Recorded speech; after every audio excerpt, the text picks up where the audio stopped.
Irmãos, eu quero vos cumprimentar com a paz do Senhor. Vamos a um texto, livro de 1 Reis, capítulo de número 17.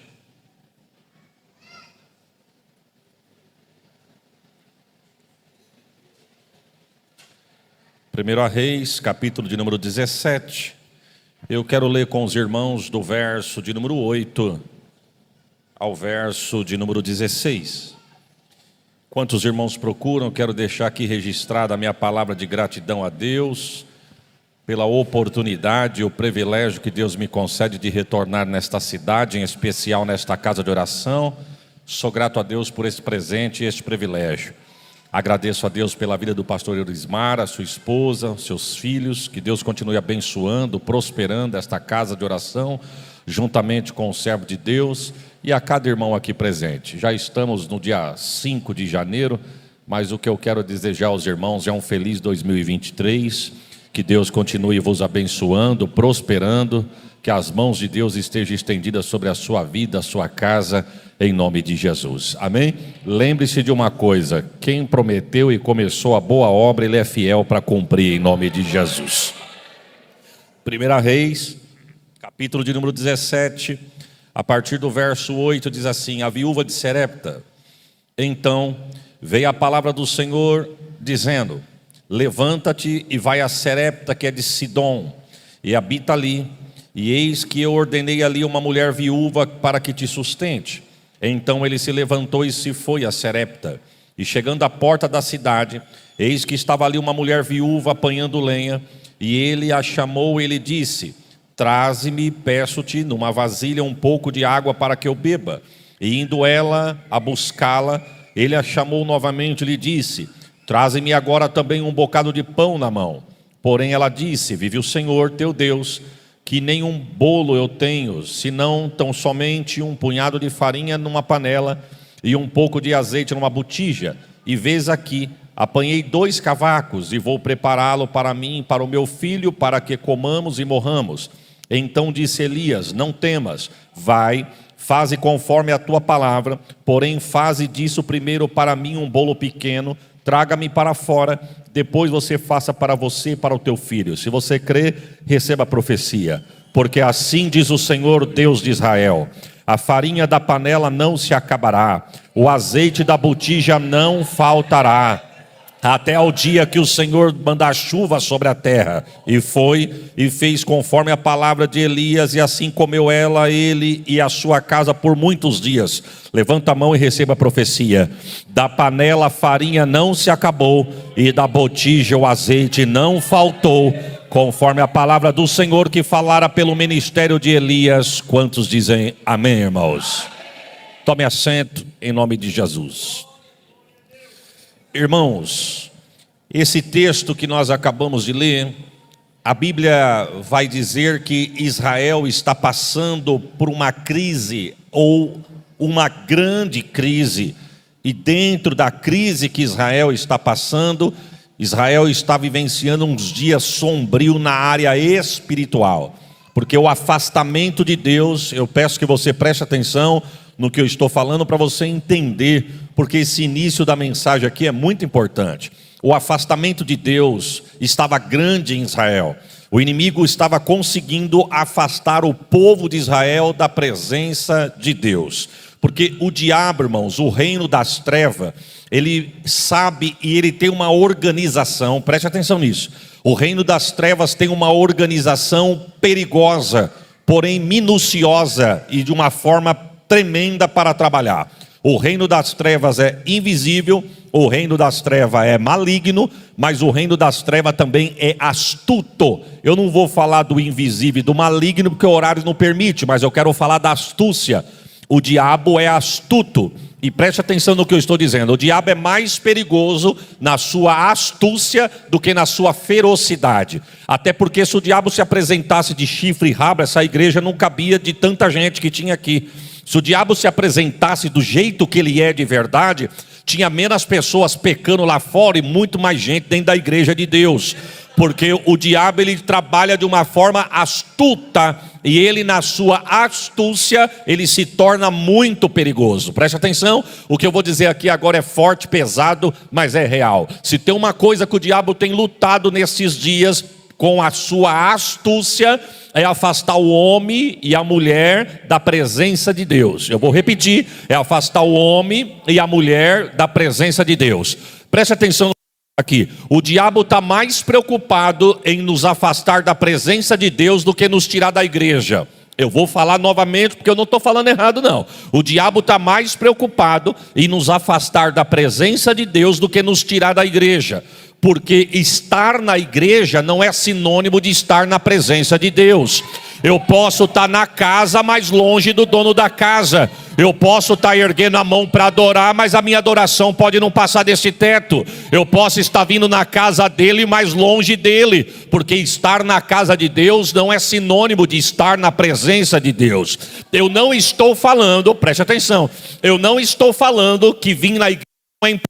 Pelo amor de Deus, não distorça a minha linha de raciocínio. Não vai sair daqui dizendo, um pastor que pregou lá no Janeiro Profético disse que não é importante ir na igreja não, o importante é estar na presença de Deus. Eu vou te dar uma notícia, e na igreja, se todo crente soubesse aproveitar essas horas de culto, a vida de muito crente seria diferente. Ou seja, estar na igreja é muito importante. Eu só estou dizendo que nem sempre quem está na igreja está na presença de Deus. Mas vir na igreja não deixa de ser importante, porque enquanto eu estou na igreja, se eu sei adorar, se eu abrir o coração, se eu entregar o que é dele, se o meu coração se rasgar diante dele, enquanto eu estou aqui, Deus está trabalhando ao meu favor. Enquanto você, glória, enquanto você adora aqui, Deus muda a tua semana. Enquanto você adora aqui, Deus visita a tua casa. Enquanto você adora aqui, Deus visita os teus filhos. Enquanto você adora aqui, Deus te dá saúde. Receba esta palavra. Enquanto você adora aqui, Deus abre porta onde não tem. O gigante cai, o leão dorme, e o nome de Deus é glorificado.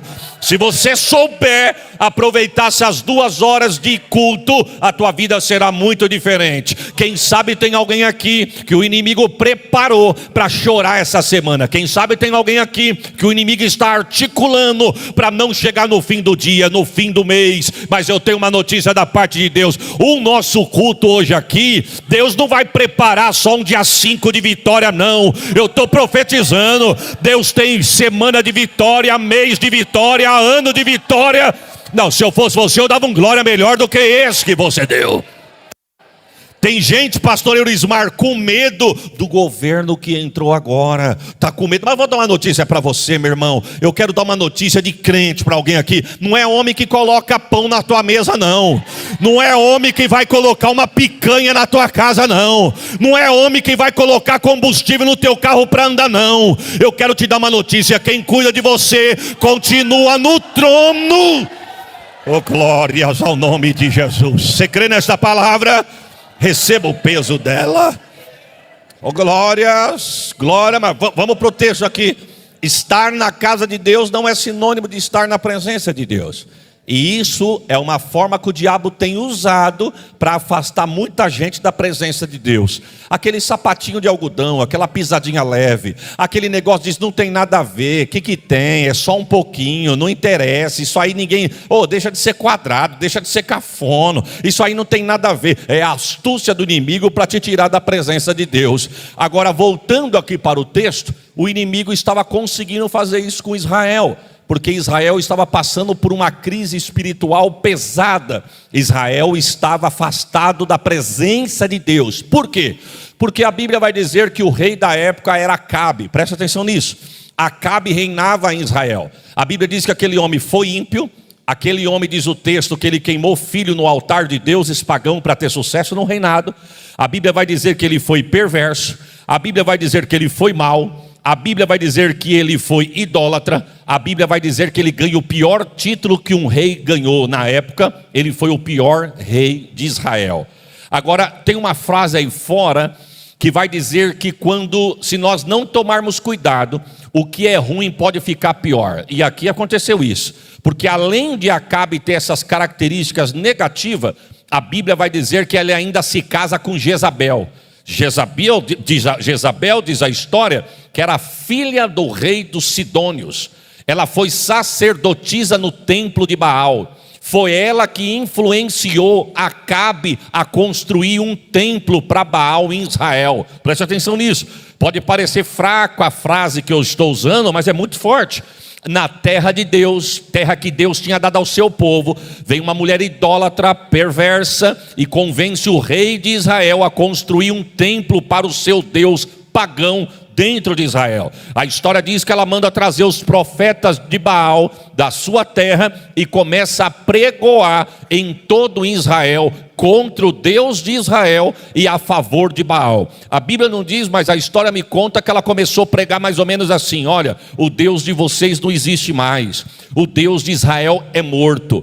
Eu até entendo que o Deus de vocês foi grande, eu até entendo que o Deus de vocês trabalhou, eu já ouvi falar que o Deus de vocês vos arrancou do Egito, eu sei que o Deus de vocês vos conduziu pelo deserto, eu sei que o Deus de vocês abriu o caminho no meio do mar para vocês passar. Preste atenção, porque o diabo é astuto e o diabo conhece a tua história. Ela começou a dizer: eu até sei que o Deus de vocês fez sapato crescer no pé, roupa crescer no corpo, cuidou de vocês de dia no calor do sol, cuidou de vocês à noite no frio do deserto. Eu até sei de tudo isso, mas eu tenho uma notícia para vos dar: o Deus de Israel não existe mais, o Deus de Israel morreu, o Deus de Israel já era, o Deus de Israel é morto. Mas ela disse assim: não fique triste, está sendo construído um templo aqui em Israel.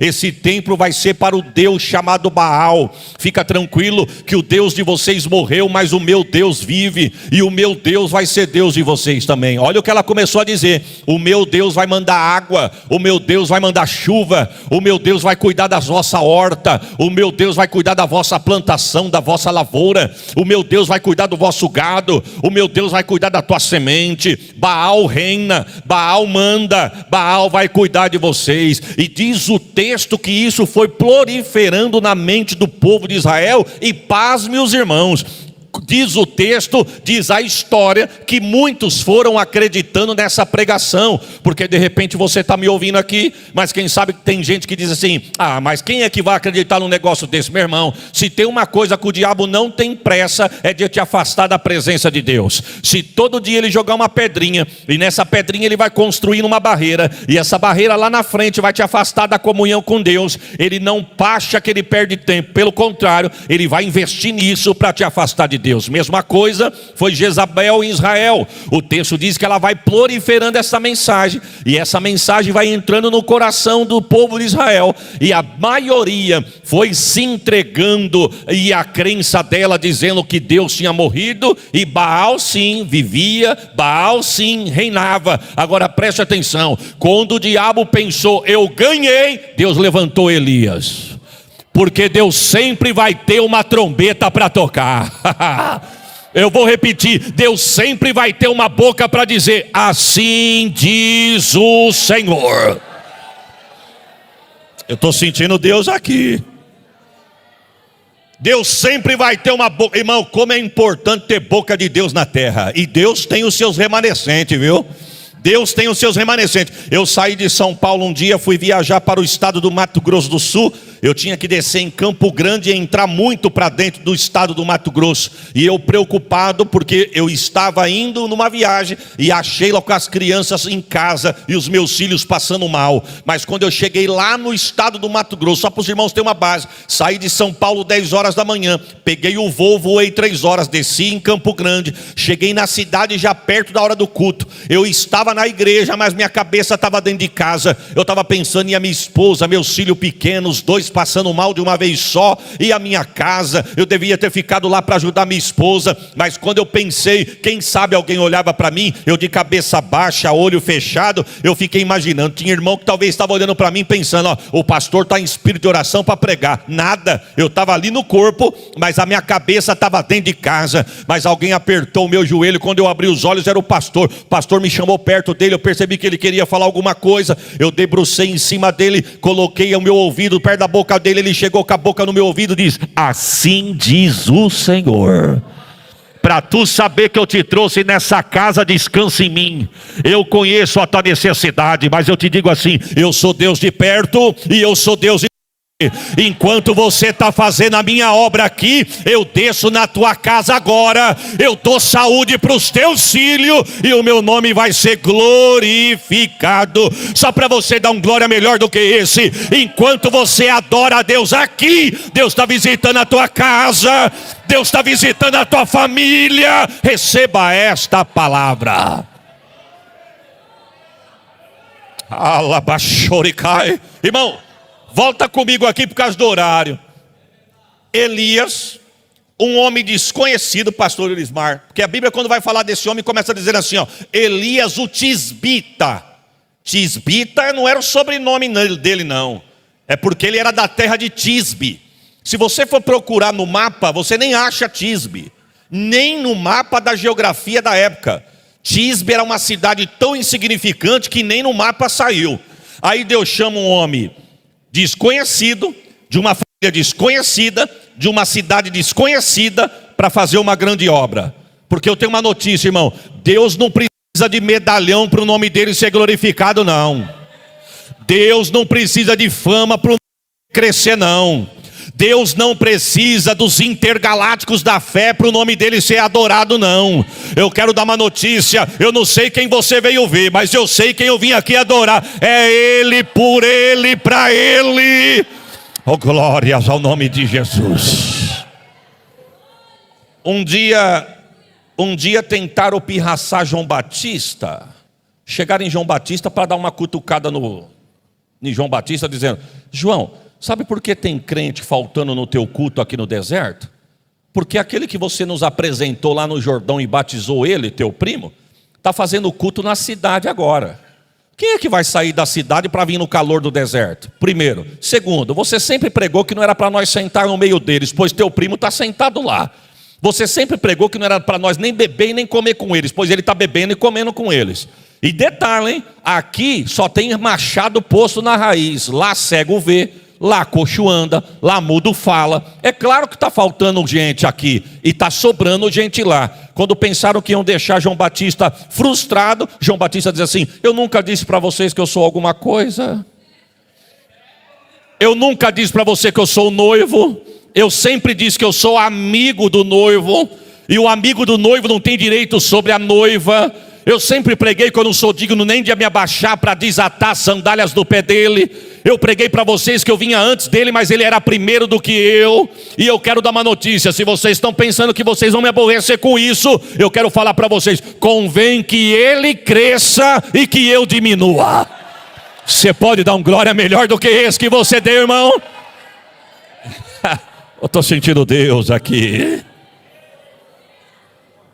Pastor, fui pregar, não vou falar o lugar por questão de ética, porque está filmando, mas apesar que o que eu vou falar aqui é louvável, mas enfim. Fui pregar numa cidade, quando eu cheguei naquele lugar, não sei nem se eu contei isso aqui já, mas se eu contei eu vou contar de novo. Quando eu cheguei nessa cidade, na porta da igreja, a igreja não tem estacionamento, mas é uma avenida muito movimentada. Então a igreja é recuada e na frente da igreja tem algumas vagas. Colocaram uma corrente, porque não era para todo mundo, para não dar muita lotação. Quando eu entrei tinha só uma vaga. Quando eu cheguei na porta da igreja só tinha uma vaga. O irmão veio, olhou a placa do meu carro, viu que era de Catanduva, falou: pastor Isaías, pode entrar, pastor. Abaixou a corrente, só tinha uma vaga que segundo ele era minha. Ele ainda muito gentil, moço educado, falou assim para mim: o senhor quer que eu estacione o carro para o senhor? Falei: meu irmão, vou colocar o carro aonde? Ele falou: aqui. Falei: então não preciso nem descer, eu já coloco aqui mesmo. Quando eu desci do carro, cumprimentei ele, falei: o senhor quer que ficar com a chave? Porque vai que precisa manobrar o carro. Ele falou: não, porque a saída é por lá, pastor, do senhor é o último, do senhor não vai incomodar ninguém. Falei: então tá bom. Olhou para mim e falou: eu faço questão de levar o senhor lá no pé do altar. Quando ele foi me levar até o pé do altar para me apresentar para o pastor, tinha um outro diácono. Ele falou para o outro diácono: ó, leve o pastor Isaías, por favor, que eu vou voltar lá na porta para tomar conta dos carros. Aí ele olhou para mim e falou: o senhor não se importa não, né, pastor, de eu passar o senhor para o nosso irmão e eu voltar no meu serviço? Eu falei: não, fique em paz. Mas uma educação. Chegou lá na frente, o irmão me apresentou, sentei do lado do pastor, pregamos, acabamos de pregar em São Bernardo, fomos em Santo André para a gente jantar, estamos num lugar, quando eu olhei, chegou o irmão que me recepcionou no estacionamento, lá na guia, lá na calçada da igreja. Eu virei para o pastor e falei: pastor, não é aquele irmão que toma conta lá na calçada da igreja? Ele olhou e falou: é ele mesmo. Chamou ele, deu a parte do Senhor, falou: quer sentar aqui? Ele disse: não, pastor, aquela família, já combinei com ela por telefone, está me esperando, vocês já estão acabando, nós chegamos agora, eu vou atrapalhar. O senhor me dá licença? O pastor disse: fica à vontade. Ele despediu da gente, foi para lá, eu fiquei olhando para o moço, e eu disse para o pastor assim: pastor, que educação, hein? Que diácono educado. Rapaz, o camarada que é recepcionado por um homem desse na igreja, ele volta sempre, só por causa da educação do irmão lá na rua. Falei assim: ele é diácono do senhor lá? Ele falou: não, não é diácono não. Ah, não é não? Não, ele está auxiliando o auxiliar. Irmão, eu nem sabia que tinha esse cargo na igreja. Ajudante de auxiliar. Eu falei: ele é o quê? Ajudante do auxiliar, porque se ele for aprovado, aí ele vai ser um auxiliar. Eu olhei para o pastor e falei: pastor, eu louvo a Deus pela tua vida. Eu não sei qual é o método que o senhor usa para aprovar alguém, mas se for por educação, esse homem já está aprovado. Aí o pastor disse assim: não, ele é educado mesmo, ele é o juiz da cidade, ele é educado mesmo. Eu falei: meu Deus, o juiz da cidade manobrando o meu carro. Sabe o que eu quero dizer com isso, irmão? Tem gente que sobe no altar, sobe no cargo, sobe na posição por troca de favor. Tem gente que chega no ministério por apadrinhamento. Mas eu quero dizer que na obra de Deus não é assim não, viu? Eu quero dizer que se Deus quiser, Ele pega quem está na roça, coloca no altar, mas Ele pega o doutor e coloca na porta. A glória é dele, a casa é dele, o poder é dele. Você pode dar um glória melhor do que esse que você deu? Convém que Ele cresça e que eu diminua. Mas vamos para frente aqui, vamos para frente. Esses dias, pastor, um moço congregava conosco lá em Catanduva. E ele virou para mim e falou assim: pastor, eu vou me retirar da igreja. Eu falei: é mesmo, irmão? É, vou me retirar. Eu falei: por quê? Ele falou: porque Deus está me conduzindo para uma outra casa. Eu falei: bom, se Deus está te conduzindo, eu já não vou nem perguntar mais nada. Está liberado, Deus abençoe. Porque se a pessoa fala assim: pastor, eu estou com desejo de ir, a gente sente e conversa. Mas quando a pessoa chega falando: Deus mandou, vá. Mas o senhor sabe se mandou mesmo, pastor? Não, eu não sei, mas se ele falou, então vá. Passou 3 anos, preste atenção no que eu estou dizendo. 3 anos. Do nada, de membro de banco, ele já foi a vice-presidente da obra.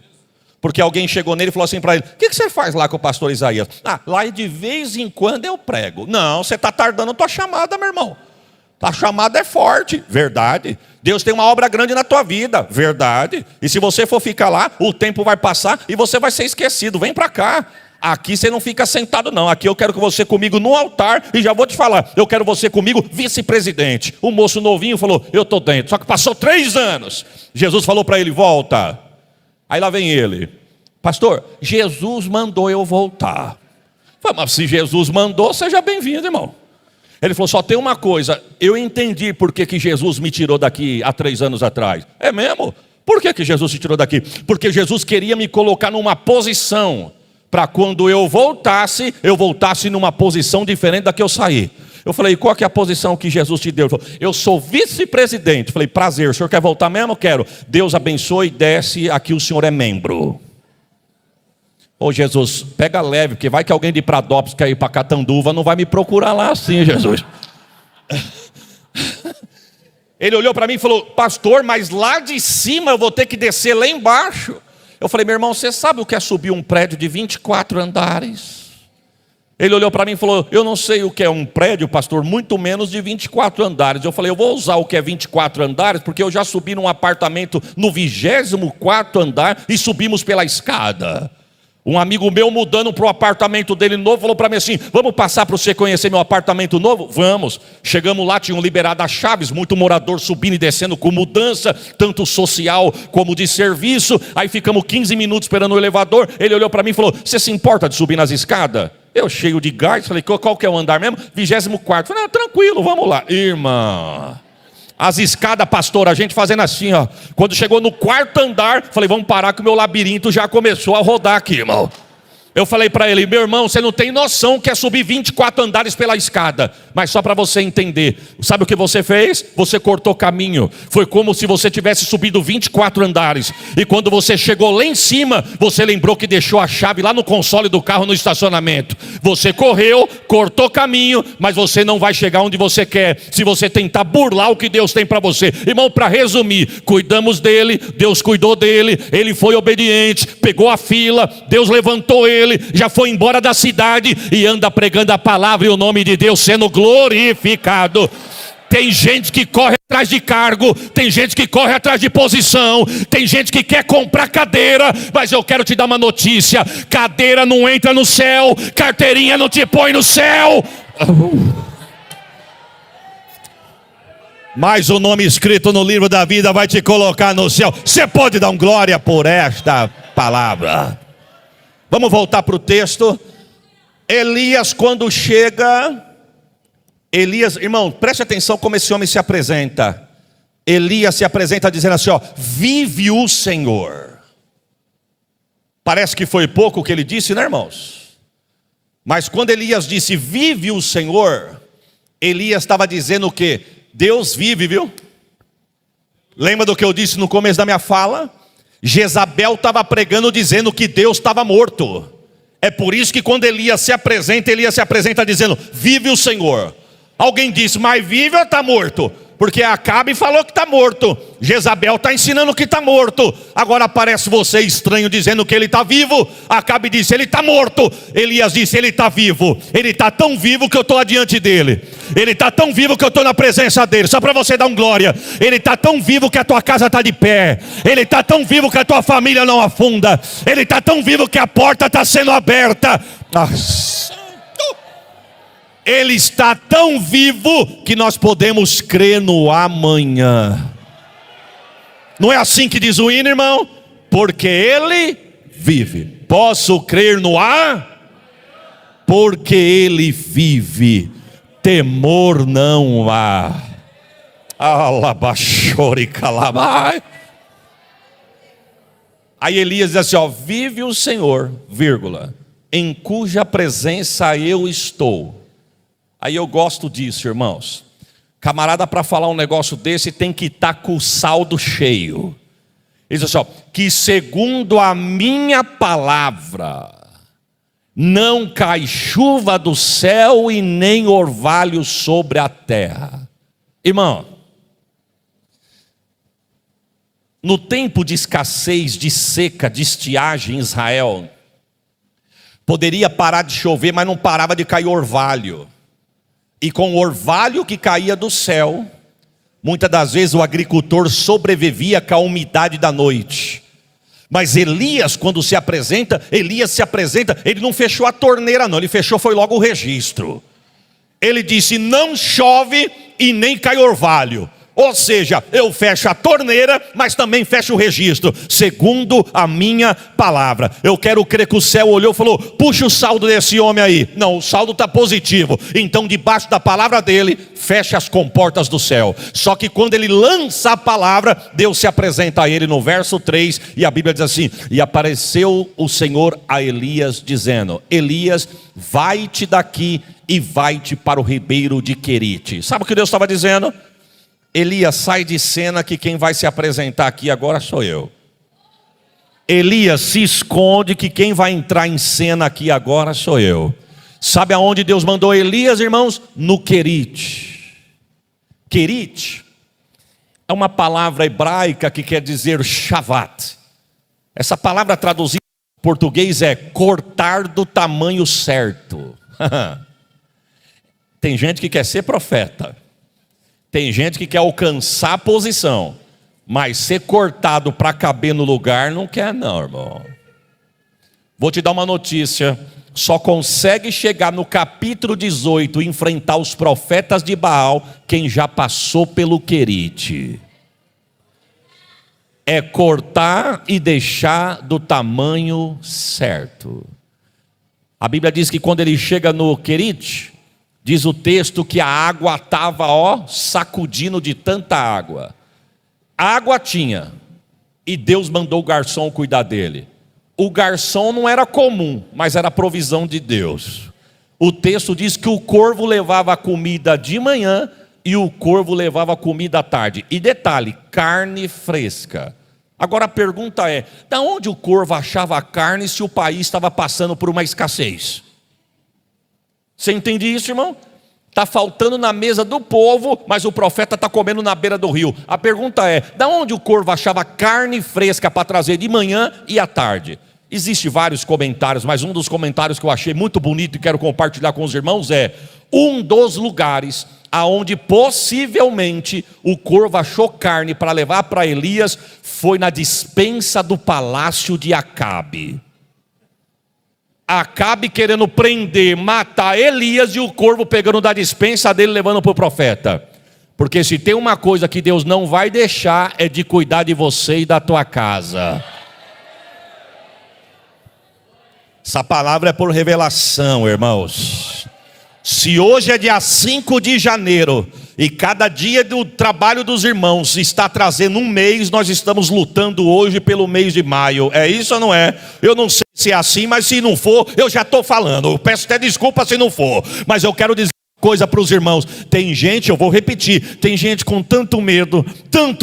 Eu quero dizer uma coisa: se você tem que se preocupar, é só com uma coisa: teu nome está escrito no livro da vida. Porque eu vim aqui como homem de Deus profetizar, não é só no mês de maio na tua vida e na tua casa, não. E se você crer, receba a palavra. Não vai faltar sapato nos teus pés, não vai faltar veste no teu corpo, não vai faltar o pão na tua mesa, prepara um glória, não vai faltar azeite sobre a tua cabeça. Receba esta palavra.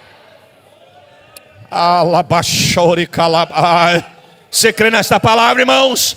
Tem provisão de Deus para você. E vou dizer mais, não é só provisão na área financeira não, espiritual também. Porque Deus vai salvar a casa de alguém aqui. O diabo não leva a tua família, o vício não destrói teus filhos, o pecado não arrebenta a tua casa. Receba esta palavra. Salvação em 2023 para a casa de alguém hoje aqui. Se acredita nisso, irmãos? Allah canta labai. Vem comigo aqui. Só que tem uma coisa, irmão. Chegou uma hora que o ribeiro secou. Mas quando o ribeiro secou, Deus vira para o profeta e diz assim: Elias, levanta-te daqui e vai para Serepta, que é de Sidom, porque lá eu já tenho provido uma viúva para cuidar de você. Irmão, parece bonito, né? Quando você lê o texto e diz: Deus mandou o profeta ir para Serepta, porque lá já tem uma viúva que vai cuidar. Parece bonito, né? Mas ouçam o que eu vou te dizer. Deus estava trabalhando em Elias, para depois trabalhar através de Elias. Porque primeiro Deus tem que trabalhar em mim, para depois Deus trabalhar através de mim. Tem gente que quer ser, mas não passou no querite não, irmãos. Se Deus não trabalhar em mim, é provável que Ele nunca vai trabalhar através de mim. Pode pregar, pode cantar, pode dirigir culto, mas vai ser uma lata vazia.